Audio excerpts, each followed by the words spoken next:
2-2,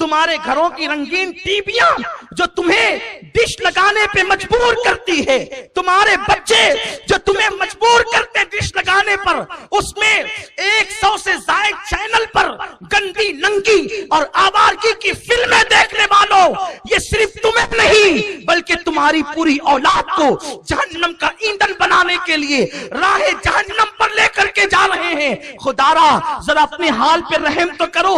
اگر یہ کہا گیا ہوتا کہ 1 سال کے بعد موت آئے گی تو شاید ہم 1 سال پہلے سدھر جاتے، 10 سال کے بعد موت آئے گی تو ہم 10 سال پہلے سدھر جاتے، لیکن موت نے تو کوئی وقت نہ دیا، کسی کو موقع نہ دیا۔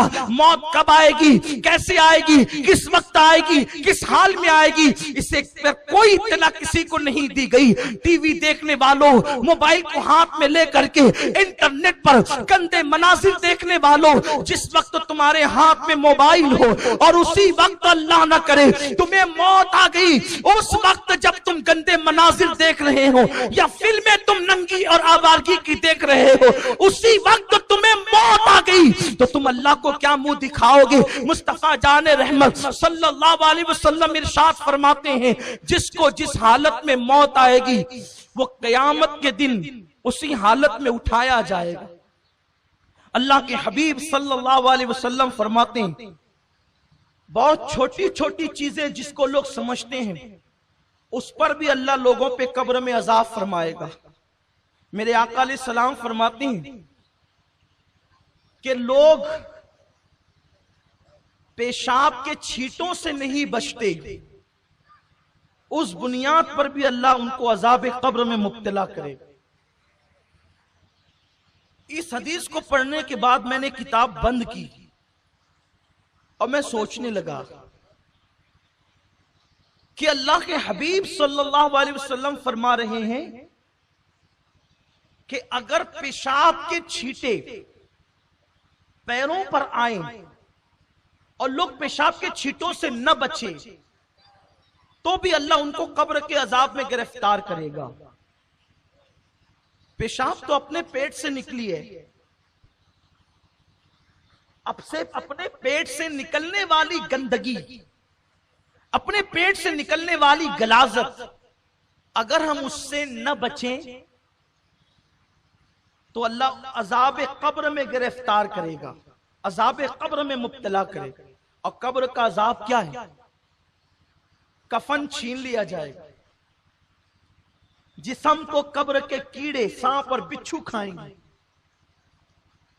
پوری قبر کے اندر آگ بھڑکا دی جائے گی۔ یہ عذاب قبر کی ہلکی سی جھلک ہے۔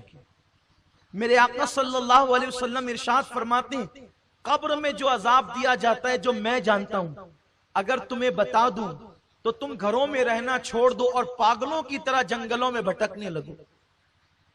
حضور نے نہیں بتایا، صرف اشارہ کر دیا۔ اس کا مطلب یہ ہے کہ آقا جو جانتے ہیں وہ کوئی نہیں جانتا، اور یہ بھی میرے رسول کی شان کی بات ہے۔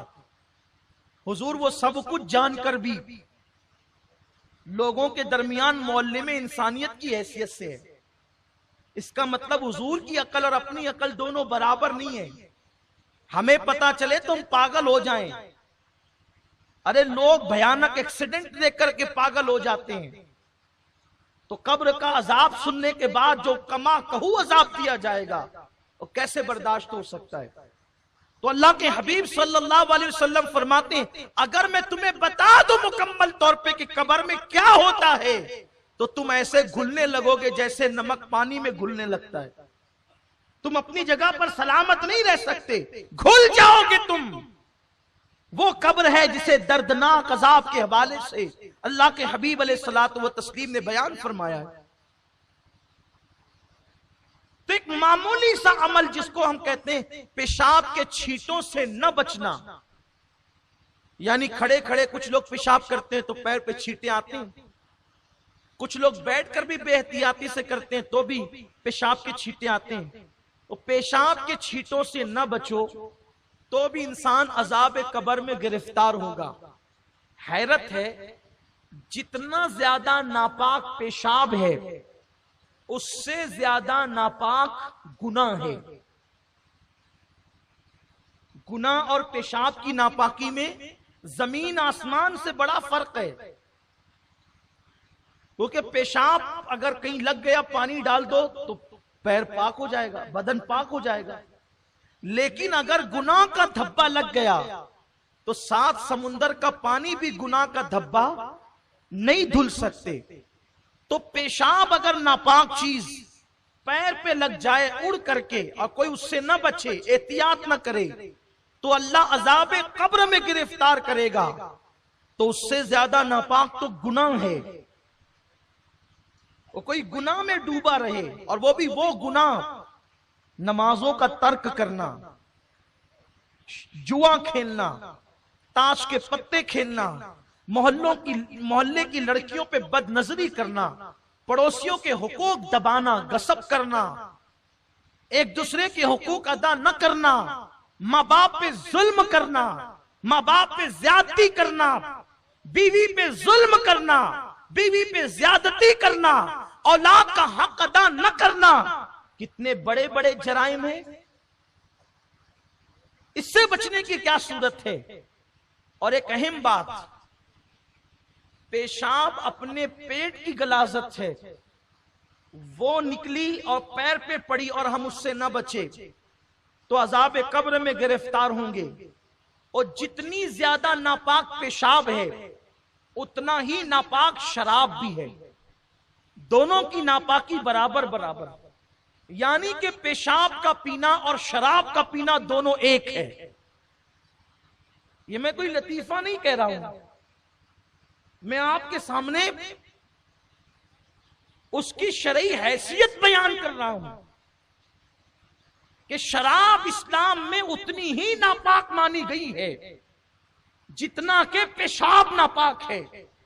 تو مجھے بتاؤ، اگر پیشاب کے چند چھینٹے بدن پہ لگ جائیں تو انسان اللہ کے عذاب پہ گرفتار ہوتا ہے.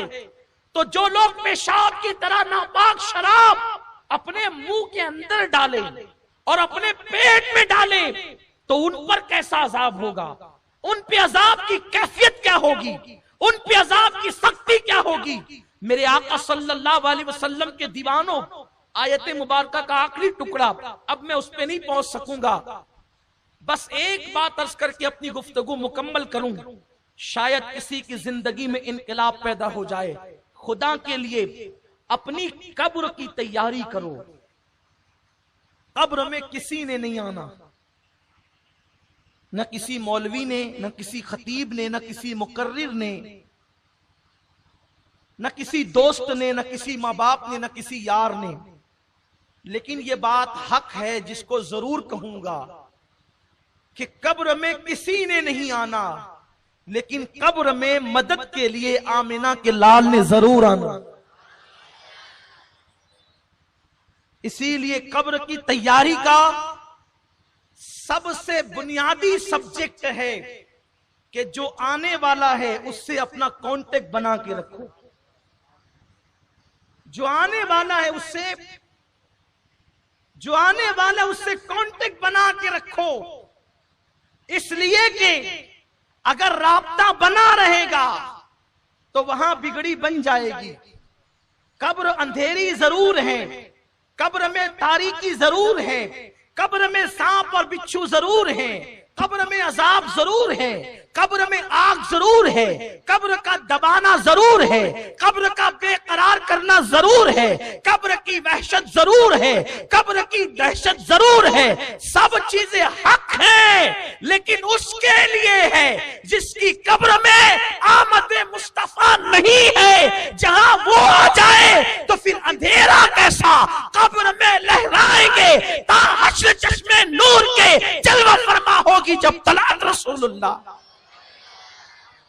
اس لیے ان سے رشتہ جوڑے رکھو، ان سے رابطہ بنا کر کے رکھو. رابطہ کیسے بنے گا؟ نعرہ بھی لگائیں، شراب بھی پیئیں تو رابطہ بنا رہے گا. نعتیں بھی پڑھیں، کیرم بھی کھیلیں، گلیوں میں بیٹھ کر کے کوڑیاں بھی کھیلیں اور خود فتوے بھی دے کہ جائز ہیں. ٹھیک ہے، اب آپ کے فتوے پہ عمل ہوگا، اللہ کے حبیب صلی اللہ علیہ وسلم فرماتے ہیں ایک زمانہ ایسا آئے گا قریب قیامت کہ جاہل لوگ فتویٰ دیں گے اور وہ خود بھی گمراہ ہوں گے اور دوسروں کو بھی گمراہ کریں گے. آقا علیہ السلام فرماتے ہیں ایسے لوگوں کے پاس نہ بیٹھنا. فتویٰ دینا مفتی کا کام ہے، آپ کا نہیں. لیکن میں سمجھتا ہوں بیچارے مفتی صاحبان تو فتویٰ بہت کم دیتے ہیں، ہوٹلوں پہ بیٹھے ہوئے ہماری عوام فتوے زیادہ دیتی ہے، اور وہ بھی بدعت اور شرک کے فتوے سے کم تو کوئی فتویٰ ہے ہی نہیں. اور اس بیچارے سے پوچھو بھیا احسان کر ذرا بتا کہ بدعت کی تعریف کیا ہے، وہ بتا بھی نہیں سکے گا، بلکہ بدعت کا مخرج نہیں بتا سکتا، اور وہ بدعت کا فتویٰ دیتا ہے. بلکہ بیچارہ بدعت کو بدعت کہتا ہے، یعنی اسے الفاظ کا تلفظ نہیں پتا، اتنا جاہل ہے. اور اتنا جاہل ہے کہ اس سے کہو کہ تو جاہل ہو کے فتویٰ دیتا ہے تو پلٹ کے کہتا ہے میں اتنا بھی جاہل تھوڑی ہوں. یعنی کہ اس جاہل کو ابھی جاہل کے تلفظ نہیں یاد نہیں ہے، اور وہ فتویٰ شرک اور بدعت سے کم کا دینے تیار نہیں. کس پر؟ وہ بھی جو چیزیں قرآن اور حدیث سے ثابت ہے اس پر فتویٰ. کھڑے ہو کے سلام پڑھنا بدعت، فاتحہ دینا شرک. کہ یہ کام آپ کا ہے ہی نہیں میرے بھائی، تو عوام میں سے ہے، اپنی اوقات میں رہے. لوگوں نے تختہ مشق اگر کسی کو سمجھائے تو شریعت کو سمجھائے. ہر عوام میں کرسی پہ بیٹھنے والا کلینک کھول کے بیٹھتا ہے کہ چلو آج ہوٹل پہ بیٹھ کر کے ایک چائے پیئیں گے اور ساتھ ہی کسی ڈاکٹر کی بیگ بھی لے کے بیٹھیں گے، جو آتا جائے سوئی لگاتے جاؤ، انجیکشن لگاتے جاؤ، ٹیبلٹ لیتے جاؤ. نہیں ہوگا ایسا. ہو سکتا ہے، ہنسنے کی بات نہیں، ذرا غور کریں، ہو سکتا ہے، نہیں ہو سکتا. لیکن جب کہ کوئی غیر ڈاکٹر اگر سوئی لگا دے تو بولو خطرہ کسے ہے؟ بولو جان کو خطرہ ہے. غیر ڈاکٹر ٹیبلٹ دے دے، خطرہ کسے ہے؟ بولو جان کو ہے. تو جاہل لوگ ہوٹل پہ بیٹھ کر ڈاکٹر کا کام نہیں کرتے، جاہل لوگ ہوٹل کی کرسی پہ بیٹھ کے وکیل کا کام نہیں کرتے، پھر جاہل لوگ ہوٹل پہ بیٹھ کے مفتی کا کام کیوں کرتے ہیں؟